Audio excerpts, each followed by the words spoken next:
রাসূল বলেন যখন তার বিয়ের বয়স হবে ফালইউজাউইজহু, দুনিয়ার প্রত্যেকটা মা বাবার দায়িত্ব হলো অতি দ্রুত সন্তানের বিয়ের ব্যবস্থা করা। সন্তানের বিয়ের ব্যবস্থা করা খুব দ্রুত, অতি দ্রুত।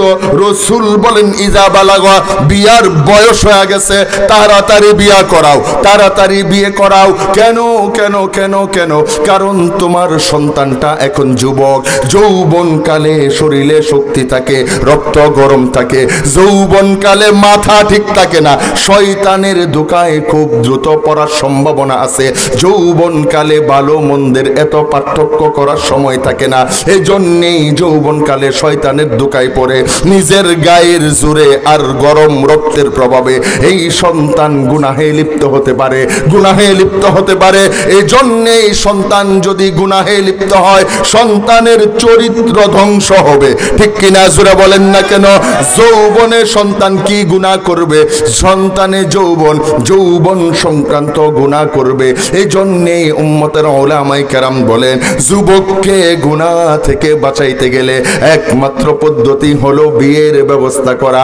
বিয়ে না করাইলে যৌবনের গুনাহ থেকে বাঁচার কোনো রাস্তা নাই, বাঁচার কোনো রাস্তা নাই। যৌবনের গুনাহ থেকে বাঁচতে না পারলে চরিত্র হেফাজত হয় না, ঈমান হেফাজত হয় না। এজন্য সন্তানের চরিত্র আর ঈমান হেফাজতের জন্য সময় মতো সন্তানটাকে বিয়ে করানো দরকার। কিন্তু বর্তমান আমাদের সমাজের অবস্থা কি?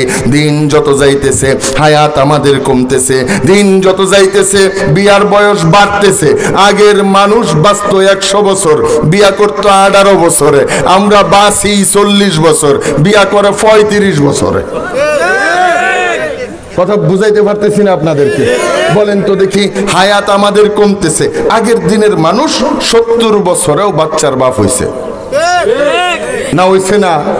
মানুষ এই বাচ্চা দেখে কইছে কয়টা কুন্ডা, কয়টা আমার ফাইতলা জারাডা, ঠিক কিনা জোরে কর না?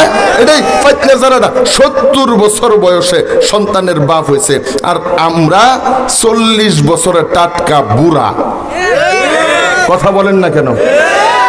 আল্লাহু আকবার। এই জন্যে সময় যাইতেছে, সুস্থতা কমতেছে, হায়াত কমতেছে, বিয়ার বয়স বাড়তেছে, লেখা পড়ার বোঝা শুধু মাথায় চাপতেছে, সিলেবাস বাড়তেছে, সন্তানকে সময় মতো বিয়ে করায় না।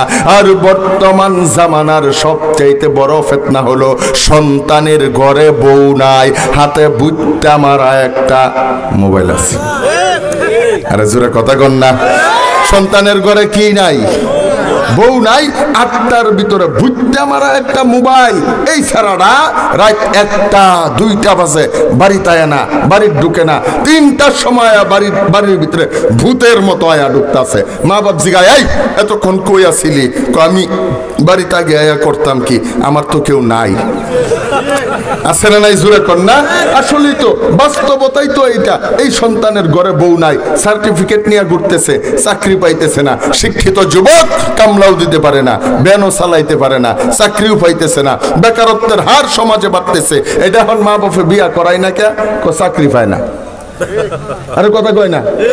মা বাপরে যদি জিগাই বিয়া করাও না কে? ফুলা তো নিজের পায়ে খারইছে না, ফুলা তো ইনকাম করে না। ফুলারে জিগাই কিরে তুই ইয়ার মতো বাদামিয়ার মতো ঘুরস কে? ইনকাম টিনকাম কর, কামাই টামাই কর। আমি কামাইয়া করতাম কি, আমার তো খাওয়ানোর মানুষই নেই। আল্লাহু আকবার। বাবা বিয়া করায় না, কয় ছেলে ইনকাম করে না। ফুলারে জিগাই ইনকাম করো না কে? আমার খাওয়ার মানুষ নাই, আমি যা খাই এটা তো আমার মা বাইরেই থইয়া দেয়। কয় তাইলে তো আমার আর চিন্তা নাই। এই সন্তানটা চাকরি পায় না, ব্যবসা করে না, কামলাও দেয় না, আস্তে আস্তে খারাপ বন্ধুদের পাল্লায় পইরা আপনার কলিজার টুকরা সন্তানটা বিড়ি খাওয়া ধরে, গাঁজা খায়, ফেন্সিডিল খায়, হিরোইন খায়, মদ খায়, আস্তে আস্তে বিশ্ব নেশাখোর হয়ে যায়। এক সময় নেশার টাকা জোগাড় করতে গিয়া চুরি করে, ছিনতাই করে, ডাকাতি করে, বিশ্ব সন্ত্রাসী হয়। ঠিক কিনা জোরে বলেন না কেন?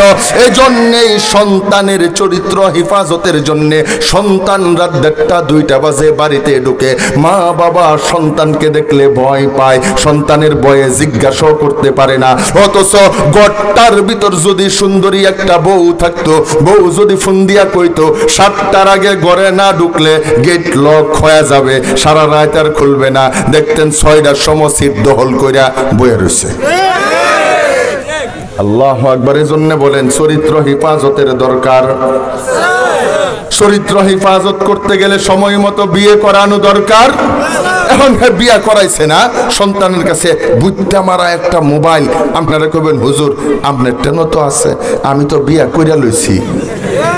আরে কথা কয় না, এটারে যে বিয়া না করে বুঝতে মারা মোবাইলটা আপনার ভিতরে দিচ্ছেন, আপনার কি মনে হয় আপনার সন্তানটা নিজের ব্যক্তিগত রুমটার ভিতর ঢুইকা দরজার সিটকানিটা লাগায়া সারা রাত মোবাইলটার ভিতরে মক্কা শরীফের ইমাম সাহেবের তেলাওয়াত শুনে?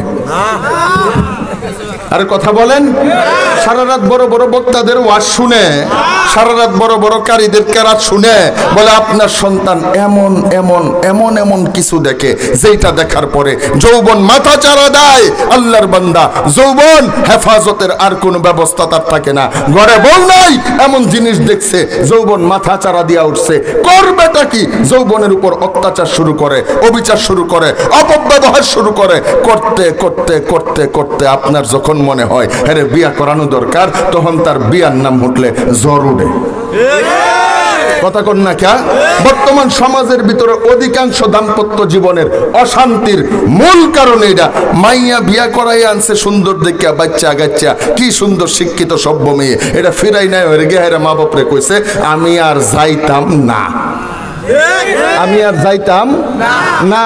মাই জিজ্ঞেসে কে লাগি যাইতে না, কইটাও কইতাম না, কারণ এমন এক কারণে সে স্বামীর বাড়িতে আসতে চায় না, আইতে চায় না, বেটা হ্যান্ডেল ভাঙ্গিয়া থয়ে দিছে। সুজা কথা, কথা বলেন না কেন? এটা ওয়াজ না, এটা ইসলাহি ওয়াজ, এটা আত্মশুদ্ধির ওয়াজ। আমাদের সমাজে বর্তমান সবচাইতে বড় ফিতনা অবিবাহিত সন্তানের হাতে এই বড় মোবাইল যে দিচ্ছেন, হ্যাঁ এই বড় মোবাইলটাকে কন্ট্রোল করা তারে শিখাইছেন। এমন মা বাবা আছে সন্তানের বড় মোবাইল, যাদের অবিবাহিত সন্তান আছে, লেখাপড়ার কারণে লাগে, আপনার দায়িত্ব আছে সকালবেলা একবার চেক করবেন, বিকালবেলা একবার চেক করবেন, রাতের বেলায় ঘুমের আগে মোবাইল জমা নিয়ে তারপরে ঘুমাইতে দিবেন। আপনি যে মোবাইল দিয়ে রুমটার ভিতরে ছাইরা দিচ্ছেন, 500 টাকার এমবি বইরা লাইছে, সারা রাত কি দেখে না দেখে, আপনার টাকায় আপনার কিনা এমবি দিয়া সারা রাত গুনাহ করতে করতে করতে করতে যখন ফজরের আজান হয়, মুসল্লিরা নামাজে যায়, তখন আপনার যুবক সন্তান ক্লান্ত শরীরটা নিয়া তারপরে ঘুমাইতে গেছে, চরিত্র নষ্ট হয়ে গেছে, সমাজ নষ্ট হয়ে গেছে, ওর জীবন নষ্ট, যৌবন ধ্বংস করে ফেলাইছে, জীবন বরবাদ হয়ে গেছে আপনার একটা ভুল সিদ্ধান্তের কারণে। এটা মাথায় রাখা দরকার, মাথায় রাখতে হবে, আমাদের এই ব্যাপারে সচেতন হওয়া দরকার। কয় হুজুর ফুলাই লেখাপড়া করে, মোবাইলে অনেক কিছু হয়, মোবাইলে ক্লাস হয়, তাহলে যখন ক্লাস হবে তখন দিবেন, ক্লাস শেষ মোবাইল জমা নেবেন। বিয়ার আগে কি আর মোবাইল? এ ফুলাফান্ডি রাগ করতেছে, হুজুরে তো আমরা মোবাইল খেয়ালতাছে,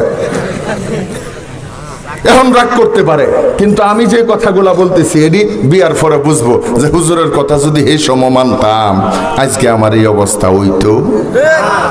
আপনারা কি আমার কথা বুঝেন? আল্লাহু আকবার। তাহলে বলেন তো দেখি, সময় মতো বিয়ে করানোর দরকার। আমাদের সমাজে এমন অনেক খাচ্চর মা বাবা আছে, এটারও যদি জিজ্ঞাসা করি বিয়া করাও না কে, কয় ফুলাই তো কিছু করে না, ফুলাই কিছু কামায় না, নিজের পায়ে দাঁড়াইছে না, বিয়া যে করামো বউ আইনা খাওয়াইব কি? এই কথা বলে কি বলে না?